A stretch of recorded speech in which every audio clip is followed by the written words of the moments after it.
Ինչպես նախորդին կայացված այս դատարանի կողմից, այնպես էլ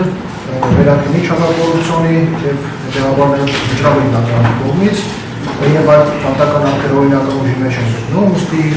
պետք է հստակ արձանագրել, որ կան ցուցմունքներ, որոնք ունեն էական նշանակություն մեղադրանքի մեջ նկարագրված փաստերի հաստատման տեսանկյունից։ Միաժամանակ դատարանը նշել է, որ Մեղադրյալ Կարապետյանը գտնվելով ազատության մեջ կարող է մնալ ազդեցություն պայմանավորված իր դիրքով, հարաբերություններով այդ անձանց նկատմամբ եւ խոչընդոտել այդ ապացուցման գործընթացի,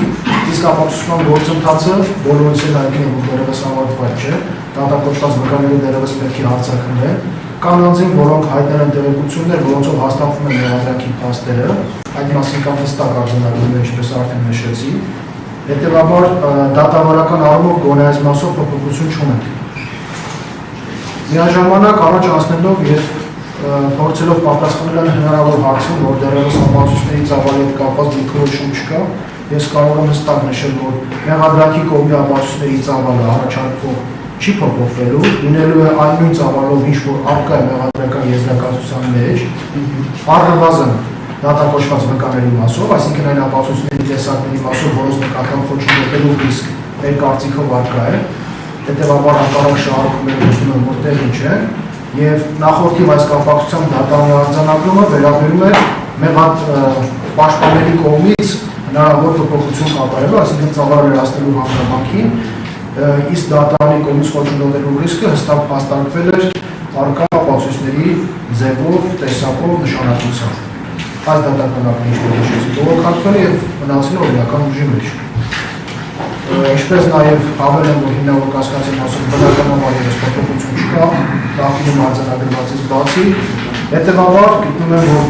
կիրառվածքային կալանքի ժամկետը պետք է երկարաձգել 3 ամիս ժամանակով։ Հաշվի առնելով նաեւ մինչ այս դատարանի կողմից դրսևորված պատշաճ ջանասիրությունը։ Իսկ այլընտրանքային խախտման միջոցները չեն կարող չեզոքացնել կողմից նշված ռիսկը, որի հետ կապված ևս բավարար փաստարկներ ներկայացված են կայացված դատական ակտերում, նաև այս դատարանի կողմից խոսքը վերաբերում էր մեղադրյալի վարքագծի նկատմամբ վերահսկելի միջոցների կիրառման հնարավորությունը եւ գնահատվել էր օրինակ վարչական հսկողության կիրառման հնարավորությունը եւ դա համարվել էր ոչ դիտարան։ Եվս հիշում այս կայնայդ կարծիքը եւ գտնում եմ, որ կանոնի կալանքի ժամկետը պետք է երկարաձգել, այսքանը ավելանալու չունի։ Արմին մեղադրում նշեցին, որ կամ այսինքն երբ որևէ այս մասը քննարկվել է նաև ինչ մեղադրյալների կապված հնարավոր մեղադրյալի նկատմամբ ցուցմունքով ապահովված վերաբերյալ, որ ձեր անհամաձայնությունը հայտնում է նշում, որ կամ անձի ովքեր ցուցմունք են տվել այս կամ այն մեղադրյալի վերաբերյալ։ Նա եթե օրինակ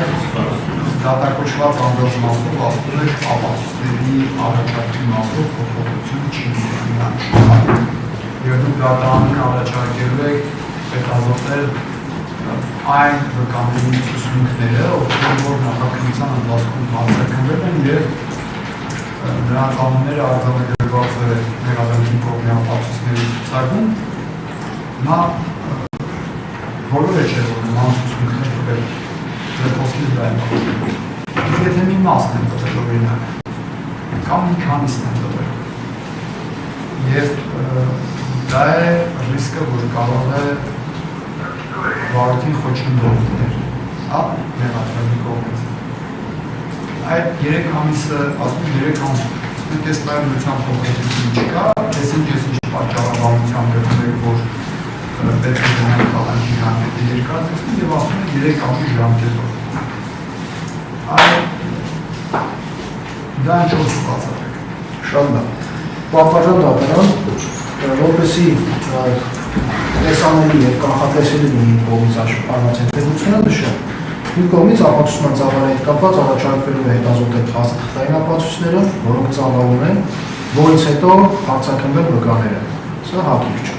Ինչու այդպես, որովհետև վկաներին տրվելու են մի շարք հարցադրումներ և դատարանի կողմերի համար պարզների համար դրանք հղում են արվելու այն փաստաթղթերի, որոնք մինչ այդ կհետազոտվեն։ Եթե նույնիսկ դատարանը ապացուցման այս կարգի հետ կապված փոփոխություն սահմանի, ապա այդ անձին, որոնք մեր կարծիքով այդ մեղադրանքի մեջ նշված փաստերի վերաբերյալ տվյալներ հայտնել, մի քանիսն են և առնվազն նկատի առնելով նաև սովորաբար պրակտիկային ծառայողությունը, նիստերի տերողությունը գտնում են, որ 3 ամսվա ընթացքում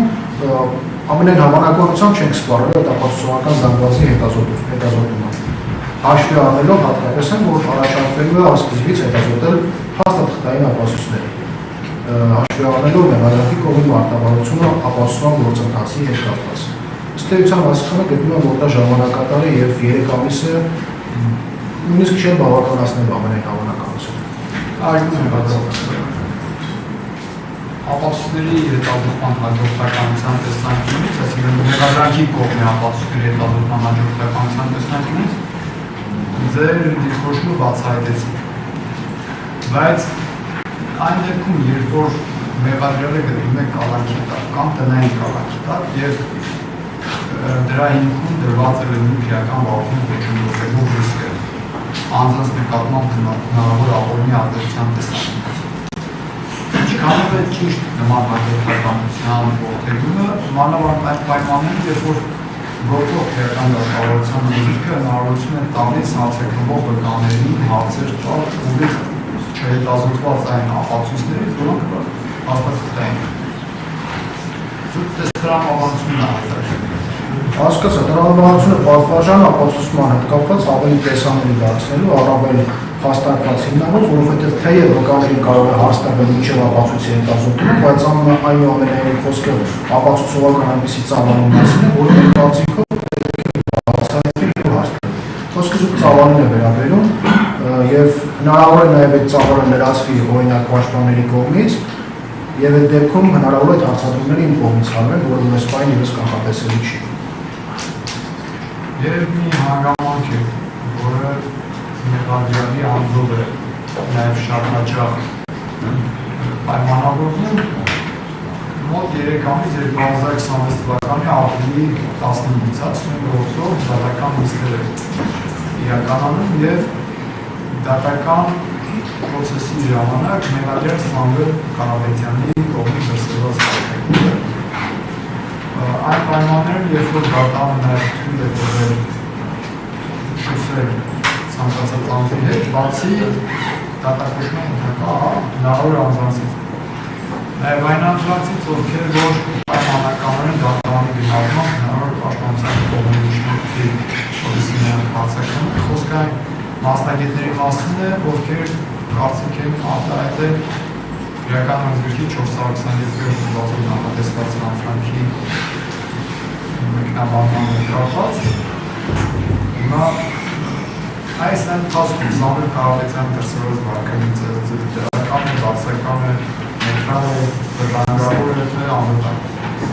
Քրեական վարորդին խոչընդոտելու տեսանկյունից։ Պատվարժան դատարան, այնքանը որքանով չունենք բացասական տեղեկություններ վարքագծի հետ կապված, կարող ենք արձանագրել, որ կիրառված խախտման միջոցից առայժմ նպատակ է։ Իսկ ինքնին ժամանակի տևողությունը չի կարող չեզոքացնել այս ռիսկը, թեկուզ և պատշաճ վարքագծի դրսևորման տեսանկյունից։ Տեսականորեն այս ժամկետի տևողությունը զուտ իրավական քննարկման հարթությունում կարող է ազդել օրինակ փախուստի դիմելու ռիսկի գնահատման համատեքստում կամ արգելված արարք կատարելու համատեքստում, բայց երբ որ կա անձ, որի նկատմամբ կա խոչընդոտելու ռիսկ և այս արձանագրումը կատարվել է արդեն իսկ օրինական ուժի մեջ մտած դատական ակտերով, Քանի թե այդ անձը հարցակնված չէ, այդ ռիսկը շարունակելու է մնալ արդյունական։ Մեղադրանքի կողմի դիրքորոշումը հետևյալ է։